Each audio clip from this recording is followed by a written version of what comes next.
السلام علیکم دوستوں، آج ہم حضرت موسیٰ علیہ السلام کی پیدائش کا واقعہ دیکھتے ہیں۔ ایک رات فرعون نے ایک خواب دیکھا کہ شام کی طرف سے ایک آگ آئی اور اس کے آگ نے تمام گھروں کو جلا ڈالا، جبکہ بنی اسرائیل والے محفوظ رہے۔ دہشت کے عالم میں بیدار ہونے کے بعد فرعون نے تمام کاہنوں اور نجومیوں کو جمع کر کے اپنے خواب بیان کیا۔ نجومیوں نے اسے بتایا کہ بنی اسرائیل میں ایک بچہ پیدا ہوگا جو فرعون کی بادشاہت کو ختم کرے گا۔ بنی اسرائیل کے یہاں بھی شروع سے ہی یہی بات مشہور تھی، لہٰذا اس خواب کے بعد وہ مزید فکر مند ہو گیا اور اس نے حکم جاری کر دیا کہ بنی اسرائیل میں پیدا ہونے والے تمام لڑکے قتل کر دیے جائیں۔ اس حکم کے مطابق فرعون کے حواری اور اس کے سپاہیوں نے ہر ممکن قدم اٹھایا تاکہ کوئی بھی نومولود لڑکا زندہ نہ بچ پائے، لیکن اللہ کے فیصلے اٹل ہوتے ہیں۔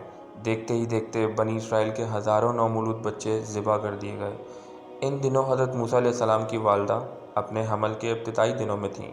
اللہ نے ان کی حفاظت کا سامان اس طرح فرمایا کہ ان کی والدہ پر معمول کے مطابق حمل کے آثار ظاہر نہیں ہوئے، جن سے آپ فرعون کی چھوڑی ہوئی دائیوں کی نگاہ میں نہ آئیں۔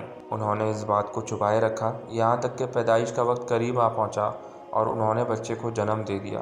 اس بارے میں سوائے قریبی لوگوں کے کوئی اور نہیں جانتا تھا۔ نجومیوں نے فرعون کو اطلاع دی کہ بچہ پیدا ہو چکا ہے۔ اس اطلاع نے فرعون کو بدحواس کر دیا۔ اس کے سپاہیوں نے گھر گھر تلاشی شروع کر دی۔ حضرت موسیٰ علیہ السلام کی والدہ سخت پریشان تھی۔ 3 مہینے تک انہوں نے حضرت موسیٰ کو چھپا کر رکھا، لیکن زیادہ عرصے تک بچے کو شاہی جاسوسوں کی نظروں سے چھپانا ممکن نہ تھا۔ پھر بھی وہ اپنی پوری کوشش کرتی رہیں، یہاں تک کہ ان کے پاس اللہ کا حکم آ گیا۔ یہ حکم اللہ نے ان کے دل میں ڈالا تھا۔ حضرت موسیٰ علیہ السلام کی والدہ کے دل میں خیال آیا کہ تابوت کی طرح ایک صندوق بنایا جائے اور اس بچے کو صندوق میں رکھ کر دریائے نیل کے بہاؤ پر چھوڑ دیا جائے۔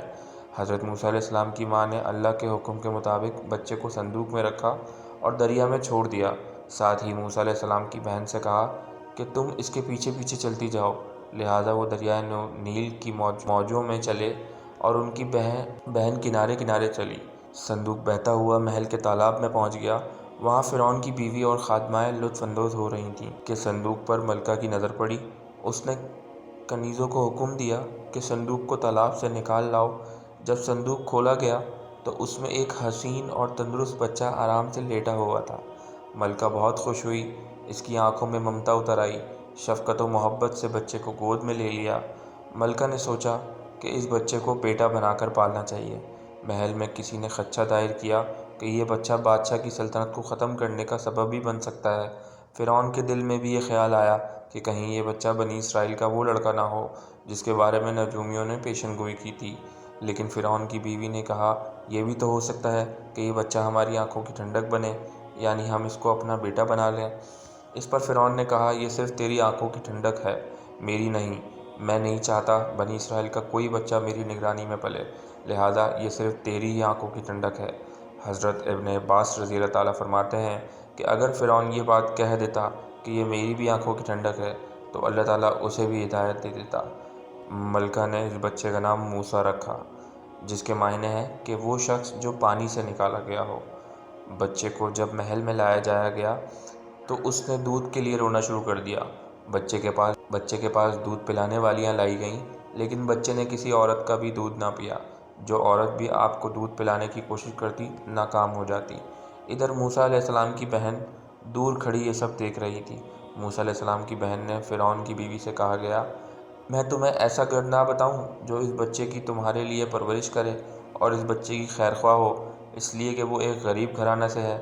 جب انہیں معلوم ہوگا کہ یہ بچہ فرعون کے گھر سے آیا ہے تو انہیں انعام و اکرام ملنے کی امید رہے گی۔ اس گھر میں نیک سیرت خاتون ہے، وہ اس بچے کو بخوشی دودھ پلانا قبول کرے گی۔ فرعون کی بیوی نے کہا، چلو ٹھیک ہے، لہٰذا آپ کی بہن انہیں گھر لے کر آئی۔ محترمہ نے بچے کو دودھ پلایا تو آپ نے فوراً دودھ پینا شروع کر دیا۔ اب چونکہ بچے نے کسی اور کا دودھ پینا قبول نہیں کیا تھا، اس لیے وہ خود بچے کو لے کر آتے تھے۔ اس طرح موسیٰ علیہ السلام کی والدہ کا بے حد احترام ہونے لگا۔ یوں حضرت موسیٰ علیہ السلام شاہی محل میں پرورش پا کر جوان اور توانا ہو گئے، لہٰذا اللہ نے آپ کو نبوت کے منصب پر فائز کیا۔ آپ نے بنی اسرائیل کو فرعون سے آزادی دلائی اور مصر سے نکل گئے۔ فرعون بنی اسرائیل کو ختم کرنے کے لیے لشکر لے کر روانہ ہوا۔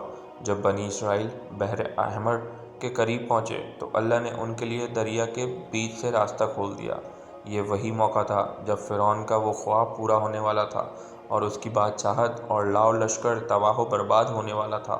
بنی اسرائیل تو سمندر کے پار چلے گئے، مگر جب فرعون اپنے لشکر سمیت ان کے پیچھے آیا تو سمندر کا یہ راستہ بند ہو گیا اور وہ اپنے لشکر سمیت اس سمندر میں غرق ہو گیا۔